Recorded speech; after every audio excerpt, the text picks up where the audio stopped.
Hey there, Dr. Ray here once again with step number 4 on the 7 steps towards success on your teacher or leader certification exams. In step number 4, we're going to talk about self-assessment and practice right now. And now this is a paramount step in the 7 steps to make sure you guarantee success on your upcoming exam. So here at the Learning Liaisons, we specialize in test prep for teachers and leaders across the United States with our FTCE, Praxis, Feely, and SLA prep courses. So go ahead and like, subscribe, and comment on the video below, and make sure you subscribe to our channel for all the updates and cool videos that we're pumping out here at the Learning Liaison. So are you ready to learn about step number 4?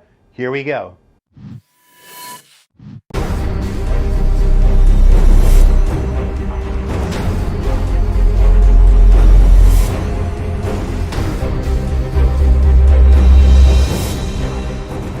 All right, let's get rolling. Step number 4 is self-assessment and practice. So, as educators or college students who are aspiring to become educators, we know what the term self-assessment is, right? We look within ourselves, take an assessment of what we're doing in good and what we're doing bad, and guess what? Work on our skill deficiencies.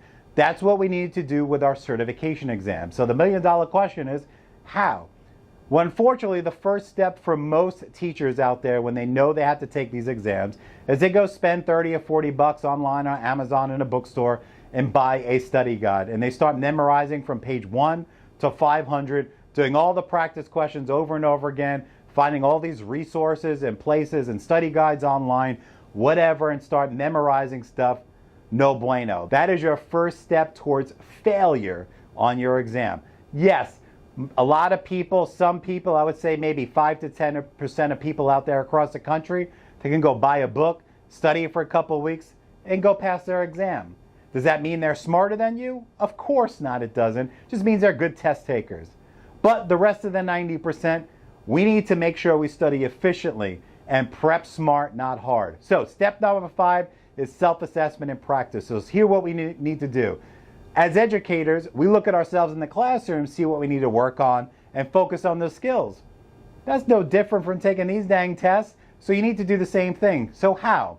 So if you have a study guide, or you're planning on buying one, or going to an online resource, or if you're in one of our dozens of courses online at thelearningliaisons.com, your first step should be going to practice questions. So if you have a practice test, or a practice quiz, or some kind of supplement materials you got from your university or school district, whatever it is, you set your timer, you go attack, you do your questions. You look at the concepts within those questions you get wrong. So for example, if I get a question wrong on, I don't know, solving slope on a math exam, like I talk about in my previous videos here on the channel, you take your notebook, keep organized, right? Remember that 3-step video that I did a little bit earlier on this channel? How to use your study guide and use those 3 steps to writing the concept down, the definition, and multiple examples. We need to work on targeting our skills.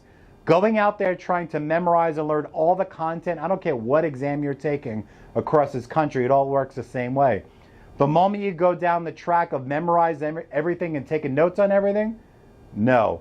Go to questions, go to practice tests, go to websites, and you're in our courses, go to the questions in our courses. See what skills you're getting wrong, jot them down, and work on those skills. At the first step I talked about in the previous video about the test blueprint. Whatever exam you're taking, that is a great first step towards self-assessment. Go back and watch step number 3 if you didn't do that already.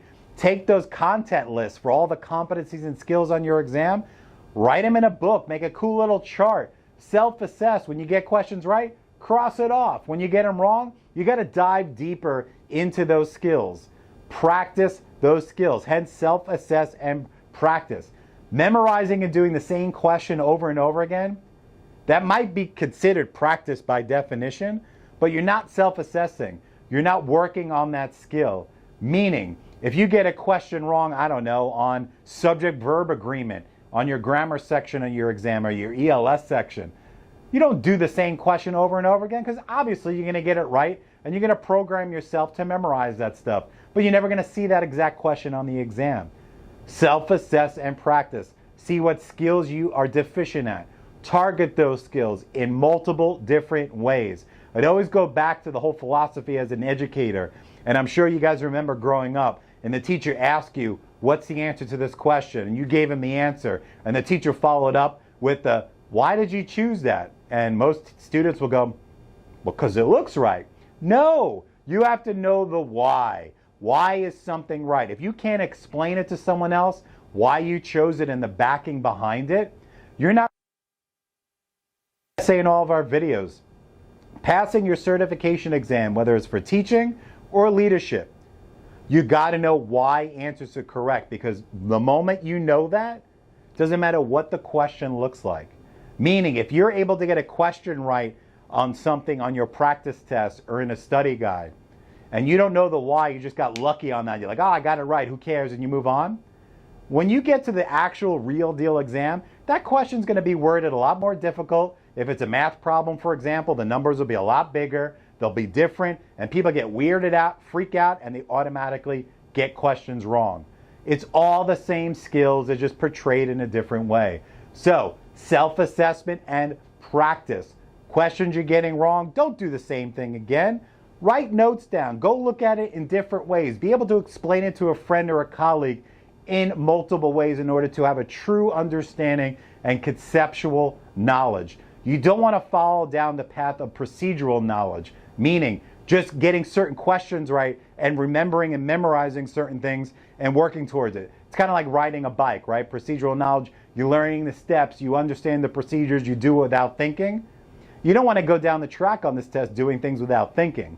It's all about knowing different concepts in different ways. Understand that. Conceptual knowledge is the key to passing this exam, and that comes with self-assessment and practice. I can't say that enough. These exams are not about content. Now, yes, they ask you questions about content. You're like, what the hell is this crazy? I can't believe I'm wasting my time watching this video. 80% is up here. It's your mindset. This test is a performance like we laid out in the previous steps. 20% is content. So you have to be able to target what you need to work on.